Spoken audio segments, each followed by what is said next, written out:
Una vez en uno de mis videos alguien me preguntó si era coreano. Yo le dije que no y entonces me respondió, pero hablas de Corea como si lo fueras. Nunca supe si era un cumplido, una crítica o una advertencia. Desde entonces no he dejado de pensar si ¿puede alguien formar parte de una cultura que no es la suya? O mucho más interesante, ¿puede hacerse de tal forma que los demás se confundan y pienses que perteneces a ella? Sobre esto quiero hablarte hoy. Quiero que me acompañes a explorar el papel que jugamos quienes creamos contenido sobre culturas que no son nuestras y qué papel jugamos como consumidores de esa cultura. ¿Somos mensajeros? ¿Somos intermediarios? ¿O estamos escribiendo una nueva página en el relato de esa cultura?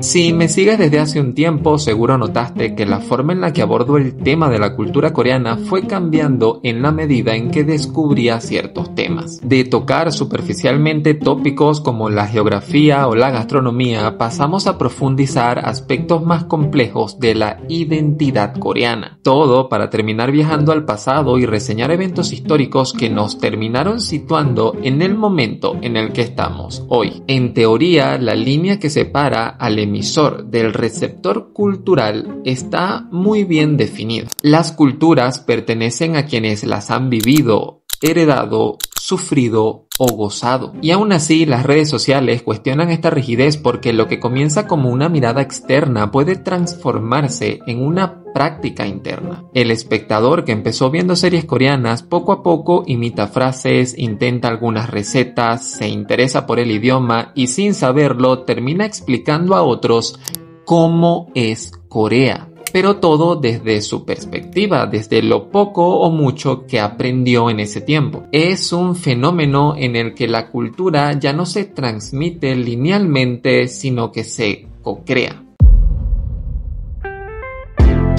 Si tuviera que elegir un video de este canal como el más memorable, ese sería sin dudarlo el de la ceremonia del té coreana. Un tema del que no estaba seguro si grabar porque en realidad no es que me apasione muchísimo el fascinante mundo del té, pero para mi sorpresa terminó convirtiéndose en una historia metafórica de cómo nuestra incansable sed por ser más productivos nos llevó a sustituir el té por café, siendo el café la bebida perfecta de un estilo de vida estimulante, rápido, estresante, oscuro y amargo frente a una tranquila, clara y serena taza de té. Un instante donde el contenido deja de ser una ventana para poder curiosear otra cultura y se convierte en un reflejo de cómo nos relacionamos con ella. Es un ejemplo de cómo el narrador ya no solo es un intérprete o un traductor, sino alguien que busca que las audiencias locales se vean reflejadas en lo foráneo, en lo aparentemente ajeno. Una de las cosas que más me sorprende al revisar las estadísticas de este canal es descubrir que la mayor parte de quienes miran mis videos son mujeres. Mujeres mayores a 45 años. Si me preguntas hace un año cuál sería mi público objetivo, jamás habría acertado. Yo pensaba que con suerte solo me vería mi mamá y mi tía. Y mira qué cosas, ninguna de las dos ha visto nunca un video mío. No estoy descubriendo nada nuevo cuando digo que estos espacios tienen el potencial de tener una mayor influencia sobre la percepción de una cultura que la diplomacia internacional. Solo piensa cuándo fue la última vez que viste un contenido proveniente de un consulado y compáralo a cuánto has visto o aprendido junto a tu creador favorito. Lo raro es que ese al que miras no sea originario de la cultura a la que se supone que representa, porque entonces el mensaje no se transmite desde la autoridad de pertenencia, desde el hola soy coreano, sino desde un punto de vista diferente. Esto es lo que he aprendido, sentido y entendido de Corea como tú desde afuera. Hace unas semanas conversamos sobre cómo el algoritmo premia los estereotipos por encima de los matices y cómo esto perpetúa sesgos sobre la cultura que desconocemos. Todo el contenido que se planifica y se produce es elegido por el creador de forma minuciosa para maximizar su rendimiento. Sin ir muy lejos, estoy rezando a nuestro Señor Jesucristo para que este video no dure más de 10 minutos porque me pidieron subtitularlo al inglés y tengo que hacer eso a mano. Ayuda, por favor. Seleccionar qué mostrar, qué no decir, qué enfatizar, cómo contar, manipula el resultado final que será consumido. Y aunque no se diga públicamente, eso que estamos moldeando es una idea de la cultura que queremos representar que es nuestra. Una posición que a lo largo de este tiempo me ha obligado a cambiar mi enfoque de algo más general y sencillo a algo un poco más elaborado. Y con elaborado me refiero a esa peligrosa línea entre reducir una cultura a lo pintoresco o convertirla en una utopía carente de contradicciones.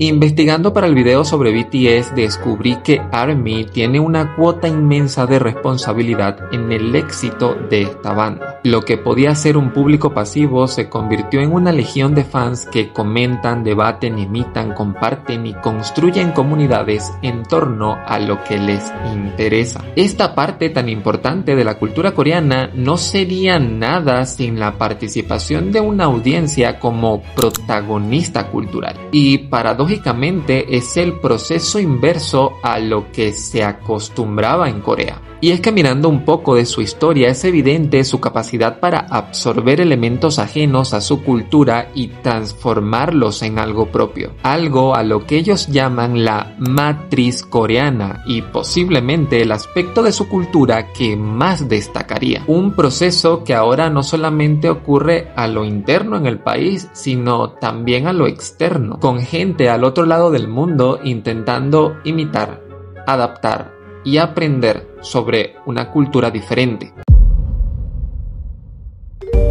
Si no eres de esos que reproduce estos videos de fondo mientras hace otras cosas, seguro notaste que en pantalla aparecían preguntas en cada pausa. Y es que esta es una especie de entrevista hecha por el programa K-Influencers del COSIS. Me enviaron 25 preguntas, de las cuales elegí 6 para responder en este video y ya llegamos a la sexta. Aunque es muy probable que ni tú ni yo seamos coreanos, ni japoneses, ni chinos, ni rusos, ni, en fin, tú me entiendes, el hecho de interesarnos en historias de esas culturas nos convierte en nodos de su expansión. Estás, sin saberlo, formando parte de su cultura expandida, de su lore, como nos gusta llamarlo en este canal. Y en parte por eso este canal nació con una intención: ser un archivo vivo del presente. Un registro de las búsquedas, reflexiones y preguntas que nos hacemos y que aquí compartimos. Por eso, si hay un mensaje que quisiera transmitir, que por cierto este video va a salir